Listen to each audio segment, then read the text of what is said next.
Bueno, buenas tardes. Tengo el placer de presentar el siguiente bloque, Entre Ríos y su futuro, el desafío posible. Para eso lo tenemos aquí a Eduardo Balbi, quien se ha dedicado al análisis y al desarrollo metodológico estratégico y a la aplicación de la prospectiva, tanto entidades gubernamentales como privadas, nacionales e internacionales.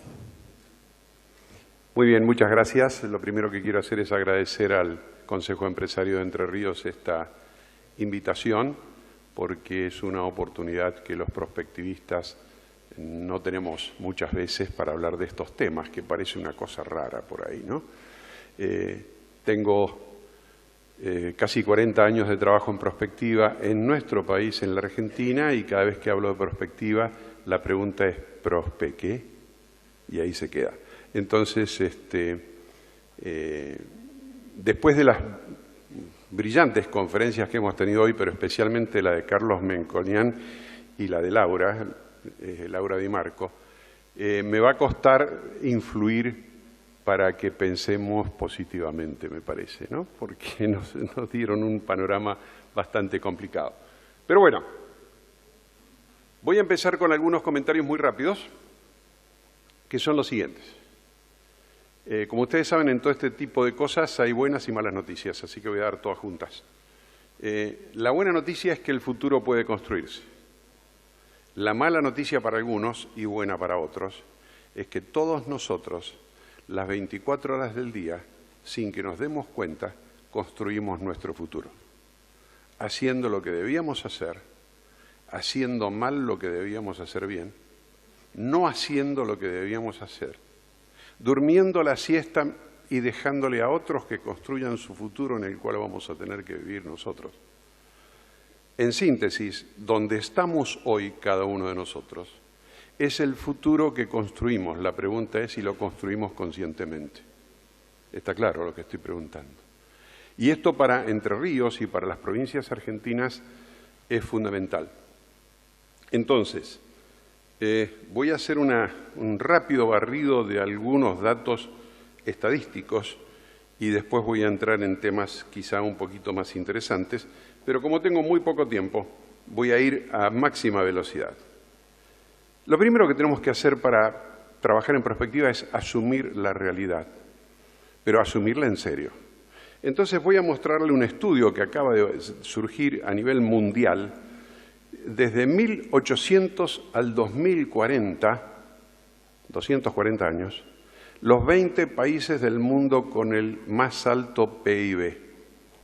Entonces, en 1802 la Argentina ni figuraba.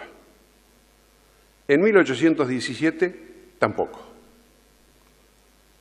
En 1897, sorpresivamente, la Argentina entra claramente en el grupo de los 20 países. ¿Está? 1897. Unos años más tarde, en 1913, Argentina pega un salto y se coloca en la mitad del grupo de los 20 países con el mejor PIB. Y fíjense ustedes que España estaba por debajo y México y Brasil ni aparecían.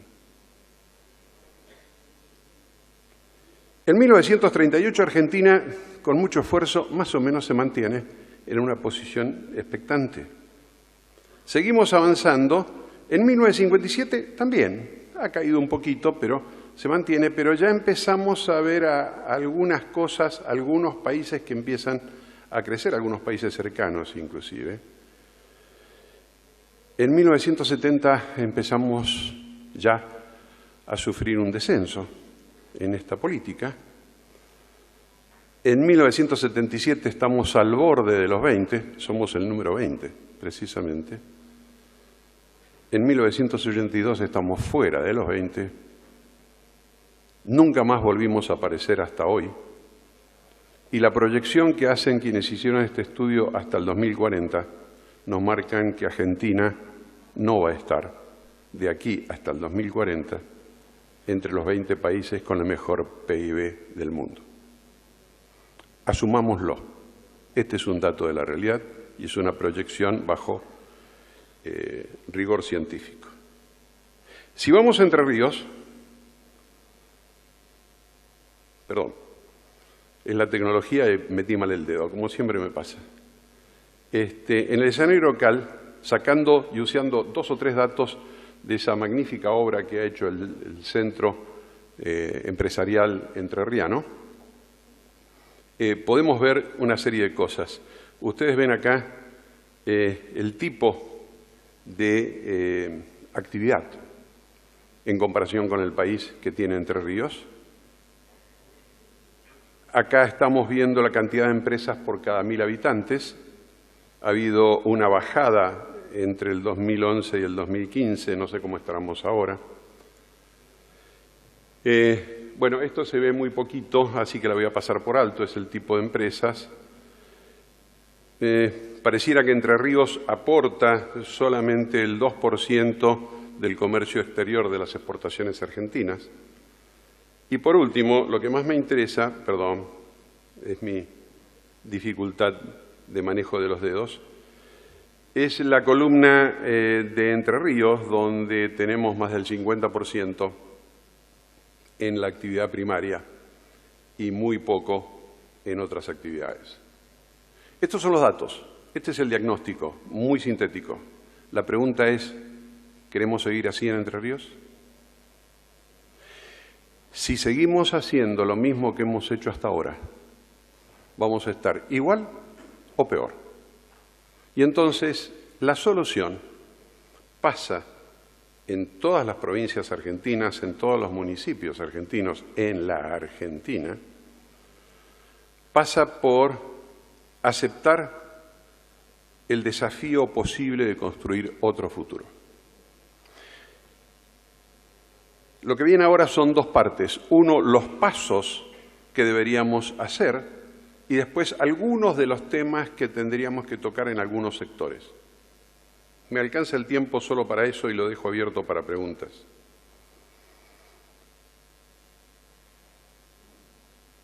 No nos equivoquemos, tenemos que partir de diagnósticos crudos, duros, certeros. Cuidado con la fantasía, cuidado con el autoengaño. Cuidado con sentirnos bien en la forma en que nos mentimos. Esto es muy común en la Argentina. Los diagnósticos dibujados. Después de hacer un diagnóstico, tenemos que hacer las preguntas. Y yo las resumiría en 3. ¿A dónde queremos llegar? ¿Cómo queremos ser y estar? ¿Y cuándo queremos lograrlo? Hay un esquema de desarrollo, hay un esquema de logros y hay un esquema de tiempos que tenemos que aprender a manejar. Y esto es básicamente la antesala de un plan estratégico provincial o nacional o municipal hacia un futuro mejor. Una vez que nos hacemos estas preguntas y que dejamos dicho lo que nos gustaría, no tenemos ninguna forma todavía de medir la factibilidad y si eso es posible, tenemos que empezar a trabajar seriamente. Y acá viene una verdadera propuesta para Entre Ríos y una propuesta para el Consejo Empresario como posibles líderes de lo que voy a decir ahora. ¿Qué futuro local deseado vislumbra la sociedad entrerriana? Y esto lo tenemos que trabajar por municipios, por comunidades, después por provincia y articular todo. Pero la pregunta es, ¿tenemos consenso en cada municipio, en cada comunidad, de cuál es el futuro que deseamos? No. Para esto hay talleres, hay focus group, hay seminarios interactivos que se hacen no llevan mucho tiempo, llevan 3 días. Y se sacan los futuros locales deseados de los municipios y se puede hacer de la provincia. No es un esfuerzo de meses o de años, 3 días, bien organizado. Esto es fundamental, porque una vez que se logre el consenso de la sociedad, allí participa toda la sociedad, una vez que se logra el consenso de la sociedad hacia ese futuro deseado, esto es prácticamente definir al sistema político, al sistema productivo, al sistema social, al sistema jurídico y al sistema educacional, entre otros, qué futuro queremos y cada uno se pone a trabajar en lo que le compete. Pero si no tenemos ese consenso, cada uno va a hacer lo que le parezca. Y el tema es si eso es coherente o no. Después de eso, tenemos que elegir en algún momento lo que llamamos el escenario apuesta. Y el escenario apuesta es la respuesta, ahora sí, a aquella primera pregunta que hicimos. ¿Cómo queremos ser? ¿Cómo queremos estar? ¿A dónde queremos llegar y cuándo? Y entonces ese escenario apuesta es el verdadero objetivo estratégico del municipio, de la provincia y a raíz de ello de cada uno de los sectores de la provincia y del municipio. Todos trabajando para lograrlo, todos trabajando con ese norte, con ese incentivo fundamental.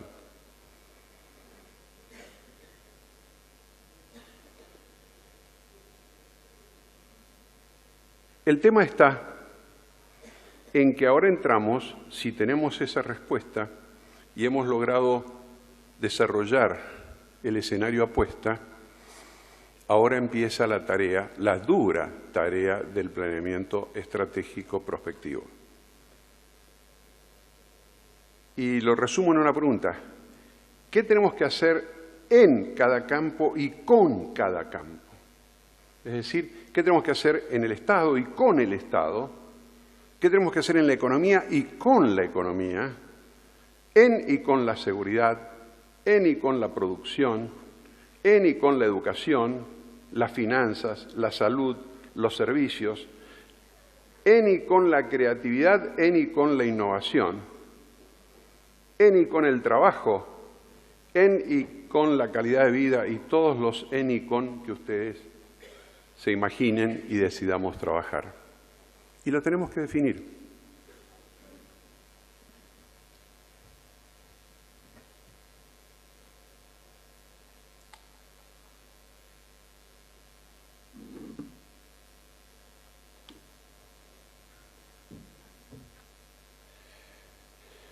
Quiero ahora contarles algunas anécdotas. Hoy se tocó recién el tema de la educación. A mí me ha tocado hacer trabajos de investigación de el futuro de carreras con todo lo que significa meterse en las universidades y ver los planes de estudios.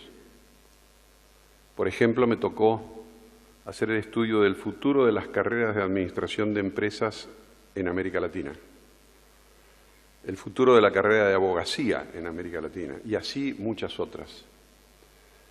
Voy a dar un solo ejemplo en lo que fue la información que surgió en el campo de administración de empresas, ya que estamos trabajando en un ambiente empresario.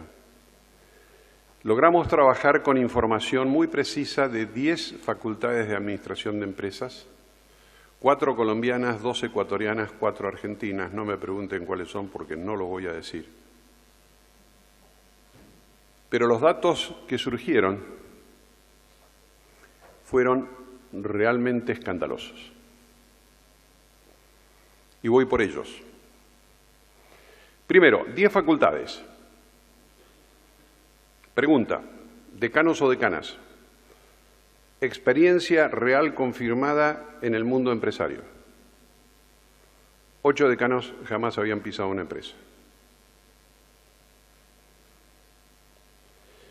Profesores titulares del pregrado, es decir, la carrera de licenciatura o ingeniería, como se llama en Ecuador, de administración de empresas. Profesores titulares, no me interesan los otros, los adjuntos, los invitados. ¿Qué profesores tenían en sus currículum vitae registros de haber sido parte en cualquier cargo de empresas? 68% del cuerpo de profesores titulares de las 10 facultades jamás habían pisado una empresa. En el posgrado peor. Lo estoy diciendo así, trato de no dar los datos porque ya son escandalosos. Cuando preguntamos, dígame por favor, en la suma de horas de clase de esa licenciatura o ingeniería pregrado, cuántas horas teóricas y cuántas horas prácticas y defina el tipo de práctica que hacen. El promedio de las 10 facultades fue 90% de las horas de clase teóricas, 10% prácticas, de las cuales casi la totalidad hechas en el aula y no en empresas. Está claro lo que estoy diciendo, ¿no? Entonces después dijimos otra pregunta. Por favor, defina las horas clase dedicadas a creación de empresas, los entrepreneurs, las horas clase dedicadas a dirección de empresas y las horas clases dedicadas a procesos y sistemas internos de las empresas. Y ahí casi estuvimos al borde del infarto. Creación de empresas, 10 facultades, 3 países, 1,8%. Repito, 1,8%. Dirección de empresas, 18%. Procesos internos, 80,2%. La pregunta es, ¿qué profesional estamos sacando? Está claro lo que estoy preguntando. Pero eso no es lo más grave. En un trabajo hecho en Colombia, con una organización muy interesante que se llama ASCOLFA, Asociación Colombiana de Facultades de Administración, los miembros de ASCOLFA no son administradores de empresas, son facultades o carreras de administración. Y trabajando con los decanos y directores de carrera de por lo menos 5 de las más importantes ciudades de Colombia, Bogotá, Cali, Medellín, Cartagena, Manizales, etc. Visitamos 11 ciudades en total. Yo les hacía la pregunta a los decanos y directores de carrera como estas. Le digo, escúchenme, cuando uno de estos chicos ingresa en la carrera de ustedes, van a ser 4 o 5 años para que se reciba, 2 o 3 años de inserción de mercado, ustedes le están enseñando a estos chicos para que se muevan en las empresas y mercados ¿de qué año? ¿De hoy o de dentro de 10 años? Porque si le están enseñando a ustedes para que se defiendan y trabajen en las empresas de hoy y en el mercado de hoy, dentro de 10 años esta gente no sirve para nada. ¿Está claro lo que estoy diciendo? Quizás sea muy duro, muy exigente, pero quiero decir que la educación, y sobre todo la educación superior en América Latina, medio que se ha quedado parada en el tiempo. En fin, son uno de los tantos temas para trabajar, pero sigamos con lo nuestro. Tenemos que definir también para cuándo queremos qué, que puede ser en el caso de Entre Ríos para el año que viene, para el 2025, el 2030, algo en el 2020, algo en el 2025, algo mejor en el 2030, más allá o nunca. Como venimos es nunca, porque nunca hacemos este trabajo y nunca nos ponemos a mirar esto de una manera organizada. Y por último, tenemos que definir cómo hacerlo y cuán difícil será, porque las cosas no son gratis y no se hacen solas, sino que va a haber que poner muchos esfuerzos, va a haber que sacar dinero de algún lado, va a haber que sacar horas de trabajo, va a haber que mover personas, va a haber que motivar personas, etcétera, etcétera, etcétera. Si queremos construir nuestro futuro, estos son los pasos. No se asusten, es totalmente posible. Al terminar les voy a contar una aplicación de perspectiva personal para que vean que sirve hasta para las personas. Voy a poner ahora algunas propuestas que no son específicas, sino por aproximación a Entre Ríos, pero que son el producto de la experiencia de haber trabajado estos temas en varios países y en varias zonas. En y con el Estado, provincial, nacional, municipal. Tenemos que encarar ya un proceso de modernización estructural y de modernización de la gestión. Yo les puedo asegurar, estoy seguro, que en cualquier provincia argentina, más del 30 o al 50% de los trámites que se hacen hoy no tienen razón de ser y se podrían eliminar. ¿Y saben qué? Mientras menos trámites haya, mejoramos la calidad de vida de la sociedad, porque estamos dejando de apretarlos con que tengan que ir a una oficina en horarios estrambóticos a cumplir con trámites. Eficiencia económica y de gestión. No solo somos caros, somos carísimos. En el año 2000, asesorando a la Organización Panamericana de la Salud en la Argentina, hicimos un estudio de la calidad del gasto en el Ministerio de Salud de la República Argentina. Trabajo durísimo, durísimo por varias cosas, porque habría que descubrir las cosas que no estaban escritas y además obtener la información que más de una vez nos era negada. Pero el resultado fue que si se mejoraba sustancialmente la calidad del gasto, con el mismo presupuesto significaba, por mejora en la calidad del gasto solamente, un aumento que podía llegar entre el 48 y el 60% del presupuesto. Más. Está claro lo que estoy diciendo, ¿no? Esto es todo el Estado argentino así. Todo, sin excepción, me consta. Rapidez y contundencia en las soluciones. Simplicidad. Y un tema que es el corazón de batalla de la perspectiva moderna. Anticipación estratégica continua. Tenemos que trabajar en ver qué cosas pueden ocurrir, qué riesgos y oportunidades a futuro pueden ocurrir para poder hacer en serio prevención y gestión de riesgos. Simplemente lleven estas dos palabras, prevención y gestión de riesgos, a un campo, la seguridad ciudadana. ¿Qué estamos haciendo ahí en prevención? El objeto ya no es el Estado, el objeto no es el presupuesto, el objeto debe ser asegurar la calidad de vida de la sociedad y debe estar orientado al ciudadano individual. Si no tenemos un Estado que se enfoca de esa manera, vamos mal. En educación, primera noticia, el concepto de conocimiento se amplió.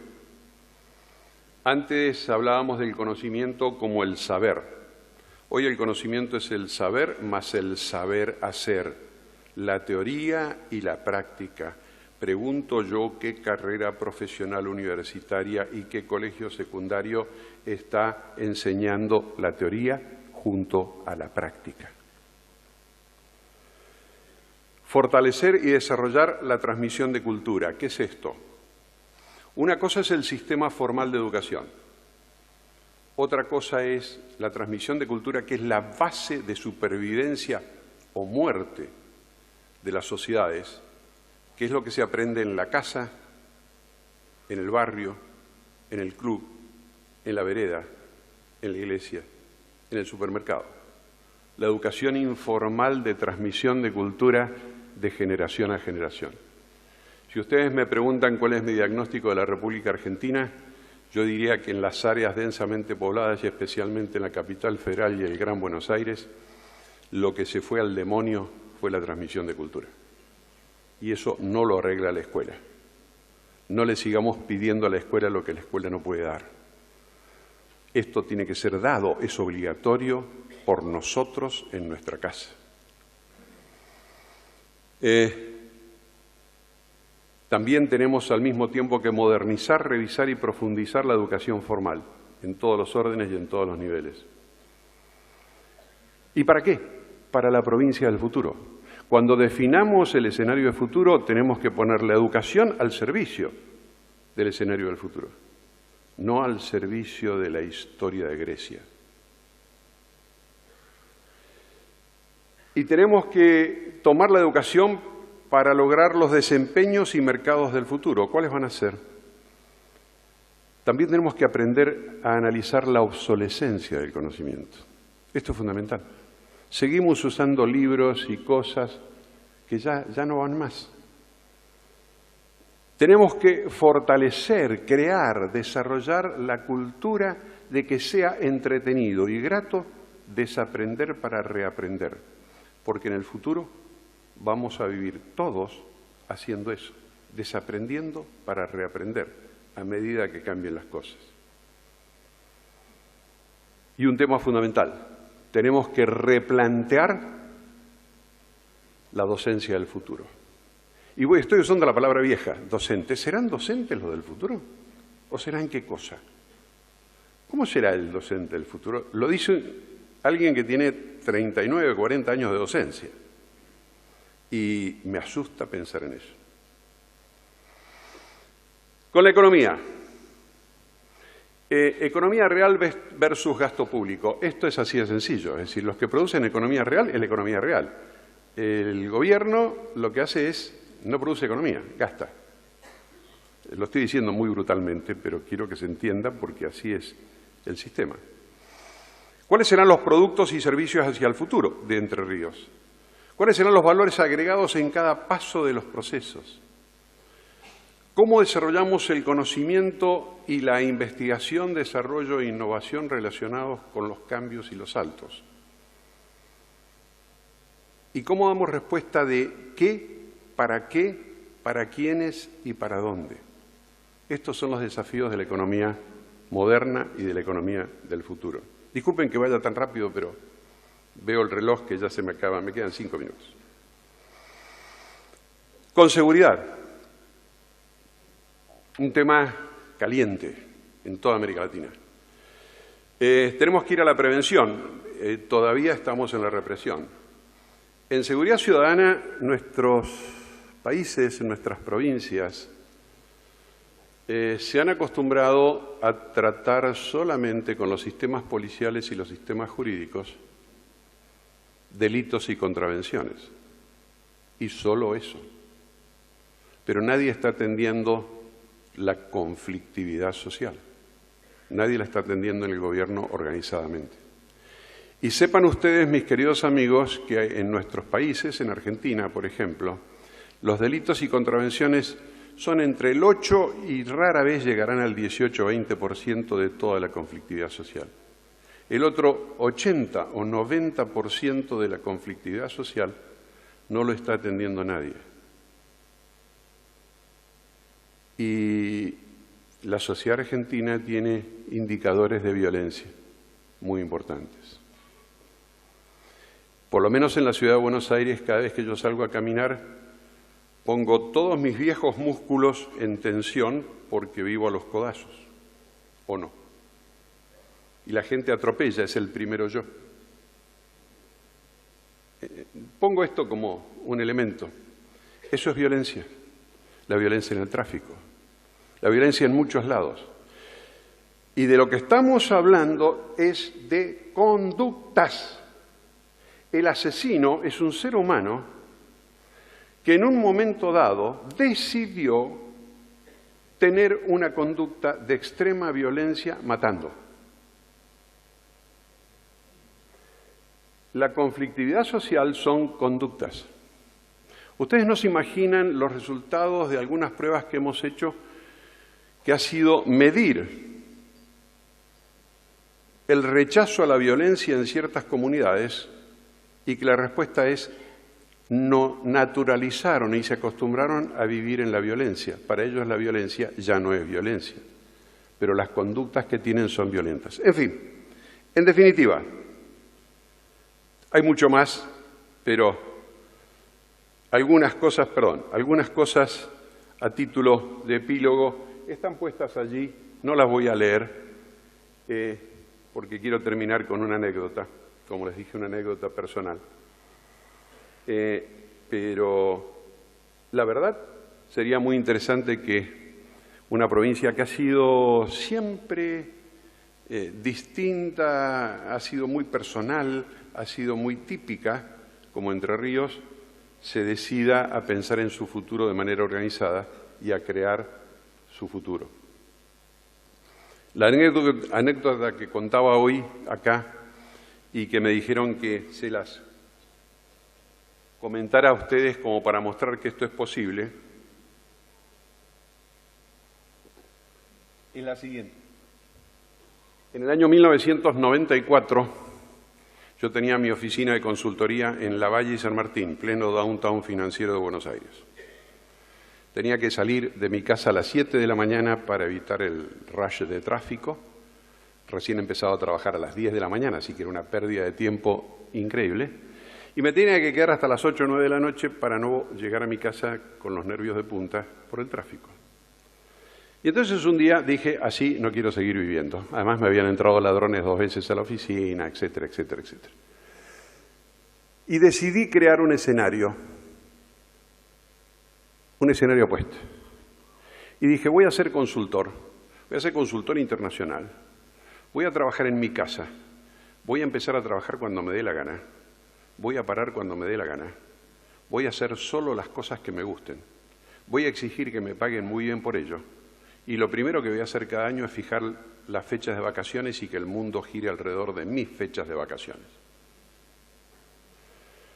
Cuando mi señora escuchó mi propuesta de escenario apuesta, me dijo, me parece bárbaro, te gusta la perspectiva, todo demás, pero mientras tanto conseguiste un trabajo en serio. Claro, nuestras esposas son tan categóricas que aún... Sin embargo, en 1996 el escenario estaba construido, cerré mi oficina, vendí mis acciones de la consultora, y desde ese año, hace 23 años, yo trabajo en mi casa. Empiezo cuando me da la gana, paro cuando me da la gana. Yo ya tengo los boletos aéreos para el 11 de enero del 2020 para irme 40 días a Australia a visitar a mi nieto australiano. Y mi señora me dice, ¿qué vas a hacer con el trabajo? Alrededor de las vacaciones. Está claro, ¿no? Pero si viene un gobierno, alrededor de las vacaciones. Y si viene y no quiere, no lo tomo. Está claro lo que digo, se puede, pero nadie se los va a regalar, hay que construirlo. Ojalá Entre Ríos se decida a pensar organizadamente en construir su futuro, porque tiene todo para hacerlo. Si no lo hace,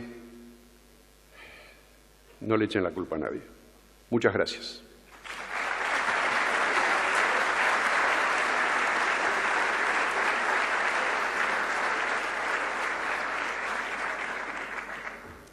Bueno, vamos a abrir el espacio para hacer algunas preguntas que ha hecho el auditorio.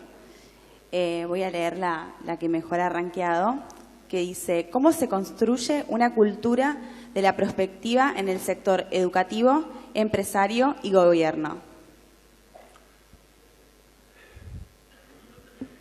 Sector empresario. Es muy sencillo. Tenemos que hablar, como decían los españoles, a calzón quitao, ¿no?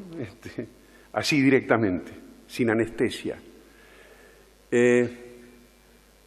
El problema de los empresarios argentinos no es que se nieguen a la prospectiva, es que hay varias ignorancias que tenemos que resolver. Y permítanme que lo diga así naturalmente. Primero, se ignora que la prospectiva existe. Quizá algunos de ustedes han empezado a hablar de la prospectiva en este evento. Segundo, los que sí saben que existe no tienen la menor idea cómo se hace. Tercero, hay algunos que sí saben que existe, que tienen alguna idea cómo se hace, pero tienen pánico de meterse en esa cosa porque lo ven complicado y cosa difícil, porque no se enseña en ninguna universidad. Y entonces, lo único que tenemos que hacer en el sector empresario es destruir las ignorancias. Conversar, dialogar, ver los ejemplos. Los ejemplos de aplicación concreta, no la teoría. A ver, esto se hace así, esto se puede hacer así. Caso, hagamos casos piloto, pequeños casos piloto. Es la forma de tomarle confianza a una forma nueva de ver las cosas. Ese es el mundo empresario. El otro es el académico. Ay, Dios mío, es el más difícil de todos. ¿Saben por qué? Por la zona de confort. En la academia, todos los profesores, todos los directivos y demás están en zona de confort. Entrar con un conocimiento nuevo es destruirles la zona de confort. Así que ahí es mucho más difícil que con los empresarios. Mucho más difícil. La única forma es tratar de asustarlos con la lista de riesgos si no aceptan ingresar a la prospectiva. Pero es muy difícil, es mucho más difícil el área académica que el área empresarial. ¿Y la tercera? El gobierno. En el gobierno, a ver, un viejo profesor mío, un queridísimo maestro, un verdadero maestro de los maestros, me decía, cuando tú propongas algo para que un decisor tome en cuenta lo que le dices, tienes solo dos estrategias. O lo seduces o le metes miedo. A los gobiernos metámosle miedo. Digámosle cuáles son los riesgos que corren de no asumir estos temas y que ellos serán los responsables de esos riesgos. Y voy a usar un término muy desagradable, pero muy real. Si es necesario hay que escracharlos. Disculpen que sea tan claro, pero esta es no teoría, es experiencia de luchar contra los políticos, contra los académicos y de dialogar con los empresarios. Fíjense cómo cambio los términos. Académicos y políticos hay que pelearlo. Con los empresarios lo dialogamos.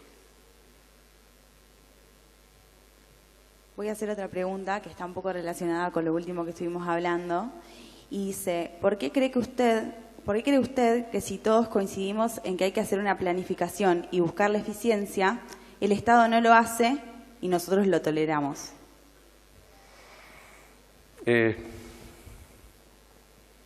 Dentro de algunos días, y después unos días más, y después unos días más, todos nosotros vamos a ser convocados para poner un papelito en una caja de cartón. ¿Sí? Empecemos a usar el castigo. Y voy a decirles algo. ¿Alguien de ustedes escuchó a algunos de los candidatos a presidente y vicepresidente que están hoy en la Nación Argentina, después de todas estas listas y el 22 y todo lo demás, diciendo qué diablos van a hacer con algo del país?